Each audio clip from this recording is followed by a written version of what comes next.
Regis's raven wasn't lying. Spoons all over the place. Strange. Get a sense that the spoons are beating out some kind of rhythm. A message. Trying to tell me something.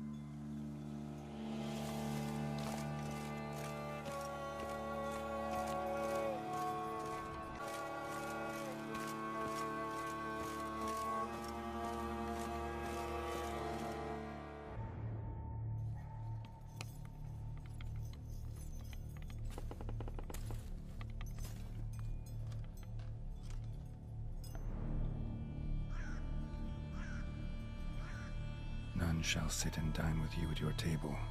No spoon you have shall say to you, never again shall you wish to spy your reflection in the mirror.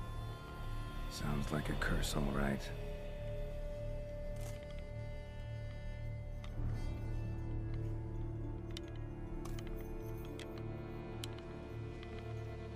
Somebody's clearly obsessed. Regis mentioned the place might be cursed. Can't be a coincidence. Need to look around.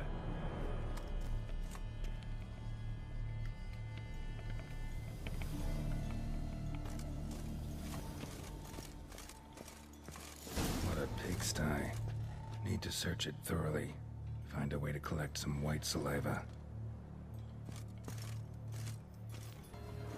No spoon you have shall say to you. Whatever lives here treated that literally. Still searching for the right spoon.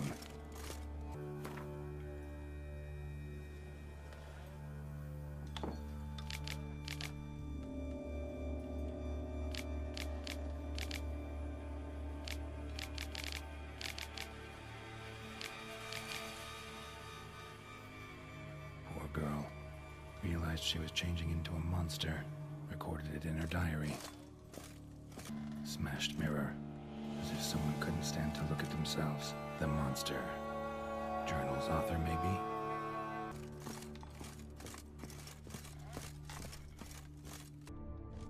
Cauldron's empty, unfortunately. Regis needs some brew. Afraid he won't get that. No choice but to hide and wait for the saliva glands. And their bearer. Need a spot that'll let me observe the cauldron. Table's set. White who lives here is getting ready for some sort of feast. White that lives here, definitely afflicted by a curse, and it's been trying desperately to lift it.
Damn it.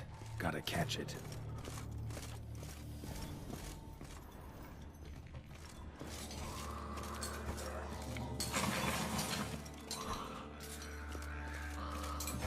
Seems I'll have to kill the white in its own jungle.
Think your friend's hand will make for a nice broth?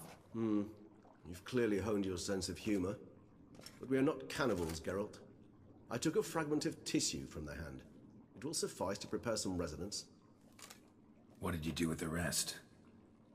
I cremated it, as our codex commands. A raven told me you'd acquired the necessary ingredient. Pretty helpful creatures. Call on them often? I try not to overdo it. But they can be so useful, as they were now, when I merely needed to be sure I could arrive in time should things go sour. Managed fine alone, but thanks for the thought. Gonna need much longer to finish brewing resonance? Mentioned a last ingredient, too. What about that? That, I fear, might prove troublesome. You see, to use the concoction to summon the memories of one, the solution must contain the blood of another specimen of the same species. Shouldn't be a problem. I happen to know a higher vampire who should be willing to help. Right, Regis? It's not that simple, I'm afraid. While you were away, I tried my damnedest to identify a replacement, but alas, none such exists. Not sure I understand what the problem is. Can't we just draw some of your blood? The blood must be in an agitated state. As I'm certain you know, higher vampires can change their corporeal shell. As our flesh changes, so does our blood's chemical composition. To make a long story short, I shall need to induce in myself a state of strong psychokinetic arousal. In brief, madness, rabidity. And that stands to be very, very dangerous. All right, so what do you want to do? We shall visit Tesha Mudna, an ancient vampire estate. There we will find cages suspended in the air. I will enter one, be confined. You will lure beasts there. Beasts you will then kill. The bloodletting should prove profuse. Abundant enough so that the blood scent will drive me mad. Wild. Tesha Mudna. What's it like?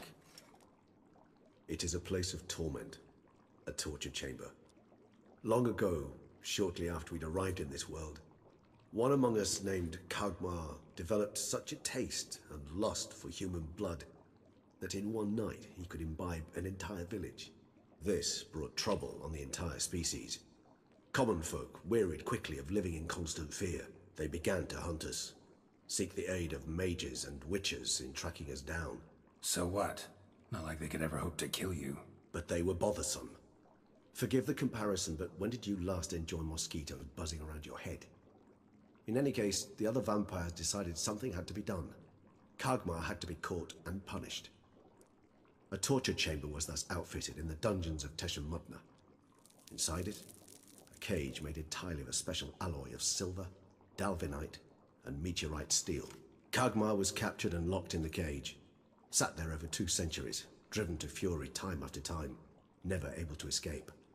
Thus I know the cage will withstand the fury to which we shall drive my humble being. See no reason to dawdle. Tesha Mudna. Take me there. In a moment. Just one last thing.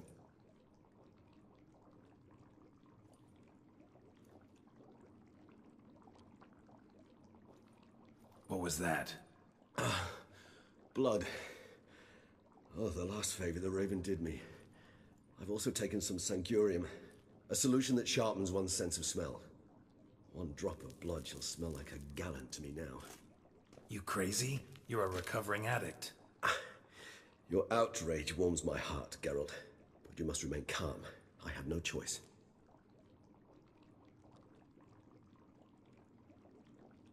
As things stand, the die is cast.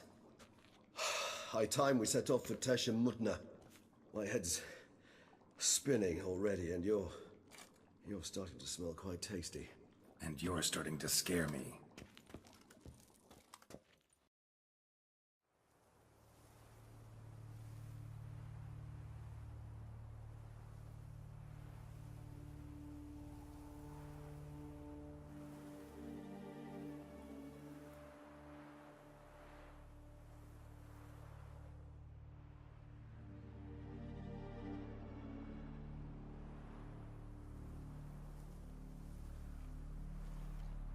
We have arrived. The sacrificial chamber of torture and torment lies underground.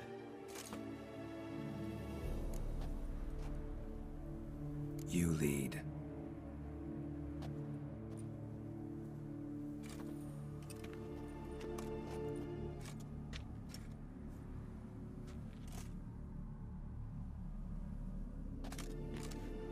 Scurvers must be getting close to their feeding ground. Correct. I told you there'd be danger.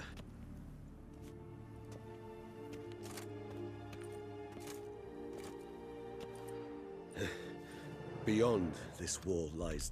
An ancient vampire dungeon. Seen a lot of things in my time. Nothing quite like this, though. I feel honored. A man with such a wealth of experience, yet I'm about to show him something new. Now, to open it.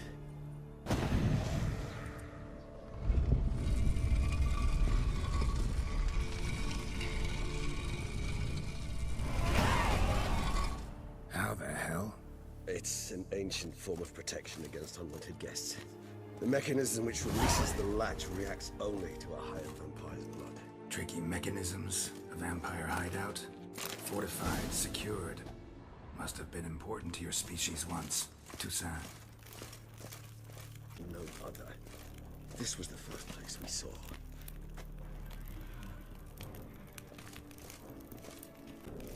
This place. There's evil here. Death hangs in the air. Yes.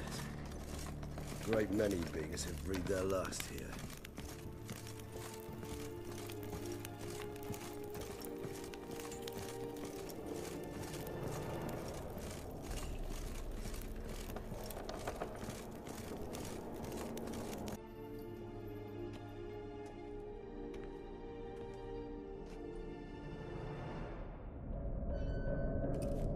Charming place.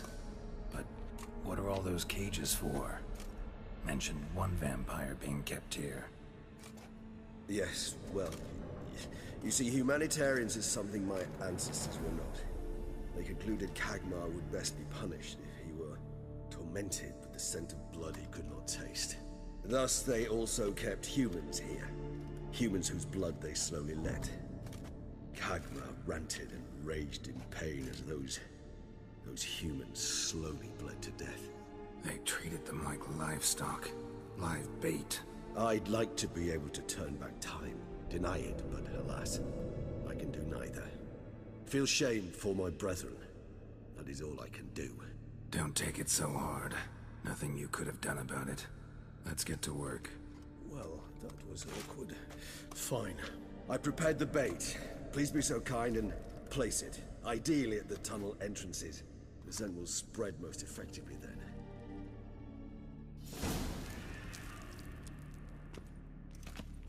Place the bait at the tunnel entrances.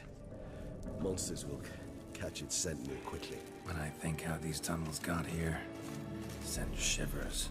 It was the natural order of things. The place reeked of death and it attracted necrophages.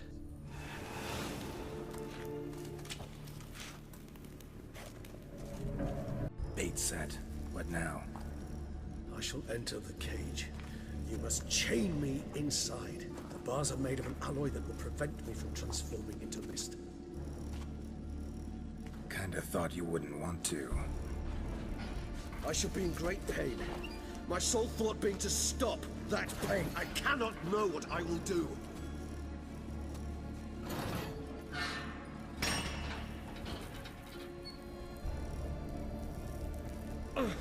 We must hurry. The beasts have caught the scent, so my head started spinning. That the blood? Someone who's never experienced a vampire's bloodlust does not know the true meaning of thirst.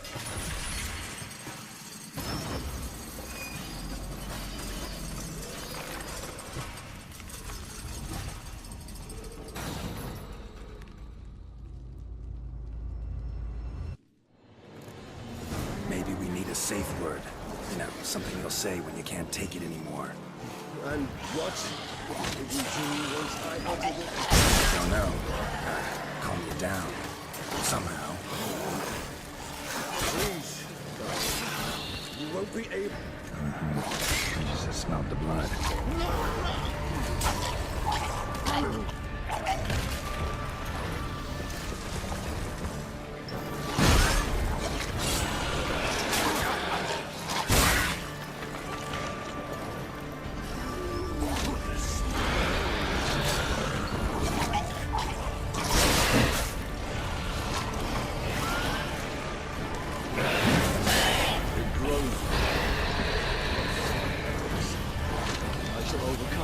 Good, because I can hear more coming.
To hang on a little longer. Blood'll dry in a few hours. Scent won't bother me anymore.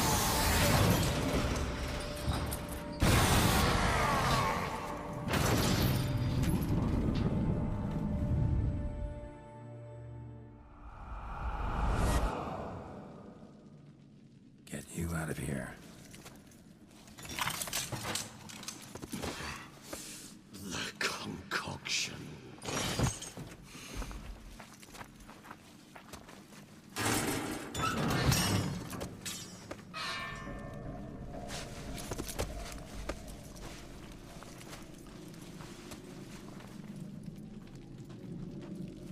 You can't finish it in this state. Tell me how. I'll help you.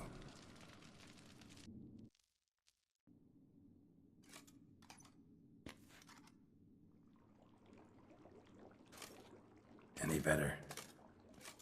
Far from ideal. And some time must pass before I fully recover. But yes, a bit better, thank you. Resonance. It's ready. Are you certain you followed the formula? The proportions were exact, the brewing time precise. This is important, Geralt. The slightest deviation could cost even a witcher dearly. Relax. Got some experience brewing potions. Very well. In that case, let's begin.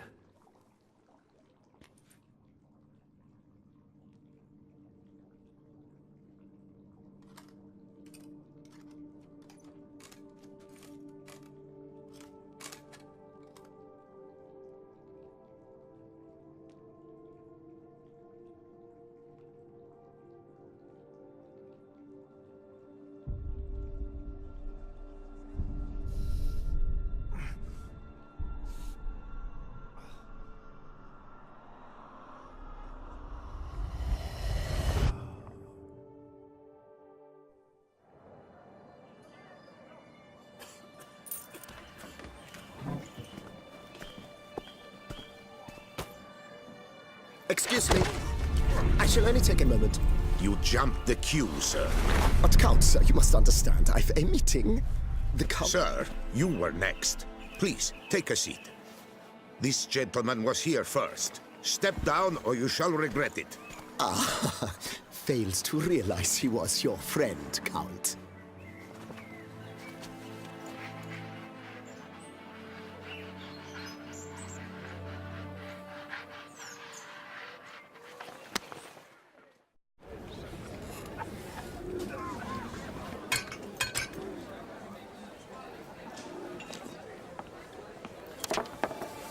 It was then I ordered him to give up his seat and step off the stand. If only you'd seen his face. We got him good, didn't we, Detlef?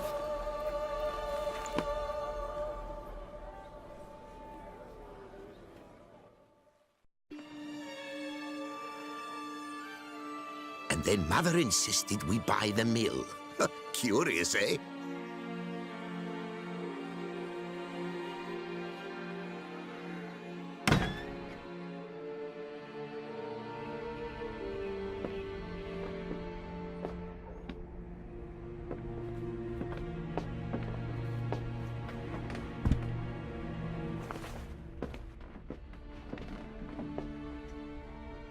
But at least I've a yarn to spin for friends and associates.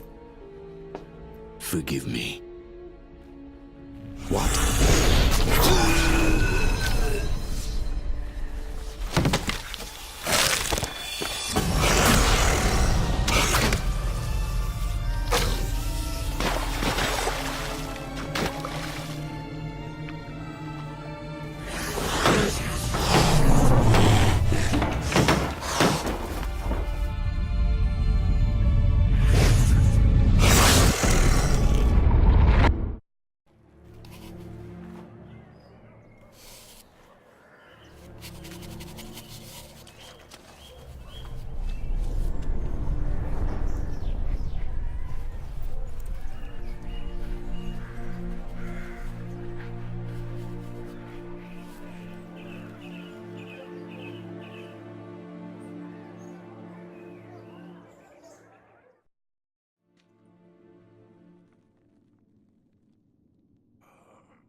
Awake at last. You ride like a squirrel caught in a snare. I'd begun to fear they were death throes, that you'd departed. Sure wasn't pleasant, but it worked. What did you see? Delacroix. His death did not come easy. Seems Detlef had made friends with him. Still killed him, and chopped up his corpse. And he was overcome with fury, remorse. Cut off the hand that had committed the murder. Interesting. And entirely unlike the Detlef I know. See anything else? There was something. Showed up twice in the vision. A bootblack stand. Detlef first met Delacroix there. Went back after the murder, actually. Peculiar. Stand was somewhere in the port district. And the bootblack acted as if he knew Detlef. That would be even odder. Perhaps we should have a chat with the lad. Though I would expect no breakthroughs. It's our only lead. I'll go talk to him. Coming with? I shall join you later if it's no trouble. I don't yet feel strong enough to venture out. That's fair. Rest up. Be back as soon as I learn anything.